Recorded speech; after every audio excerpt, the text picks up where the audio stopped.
What if sending data to the cloud was actually the slowest, most dangerous thing your device could do? Cloud computing works by sending your data to a distant server, letting it do the heavy thinking, and sending an answer back. For streaming a show or loading a web page, that round trip takes maybe 1/10 of a second and nobody notices. But now imagine a self-driving car. Its sensors are reading the road hundreds of times per second. If the car has to ask a server in another city whether to brake, that 1/10 of a second delay could mean the difference between stopping safely and hitting something. This is the core problem edge computing solves. Instead of sending data far away to be processed, you process it right there, on a small computer sitting next to the device that created the data. The distance the data travels shrinks from hundreds of miles to a few feet. Latency is just a word for delay.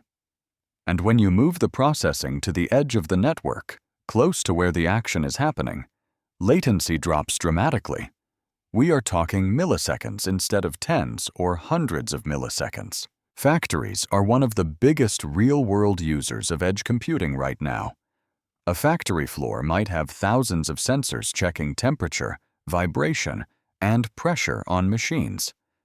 If one sensor spots a problem, the system needs to react in real time, not after a round trip to a cloud server. By putting a small, powerful computer right there in the factory, the system can catch a failing machine part in milliseconds and shut it down before it causes a bigger breakdown. That saves money and keeps workers safer. There is also a privacy angle here. If a hospital uses cameras to monitor patients, sending that footage to a cloud server somewhere raises real privacy concerns. But if a small edge device processes the video locally and only sends a simple alert, the sensitive footage never leaves the building. Bandwidth is another reason edge matters. Imagine an oil rig in the middle of the ocean with hundreds of sensors running all day. Sending every raw data point to the cloud would require a massive, expensive connection. Edge devices can filter and summarize the data first, sending only what actually matters. Edge computing does not replace the cloud.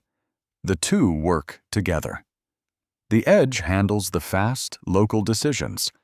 The cloud handles longer-term storage, big-picture analysis, and updates that do not need to happen instantly. Right now, edge computing is showing up in smart traffic lights that adjust timing based on real traffic, in retail stores that track inventory on shelves, and in wind turbines that adjust their blade angle based on live wind data. The trend is clear.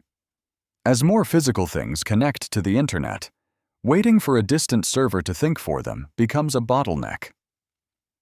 Putting a bit of computing power right at the source is often the smarter move. If you want to dig deeper, look into how 5G networks are being designed specifically to support edge computing at scale. The way those two technologies fit together is genuinely interesting.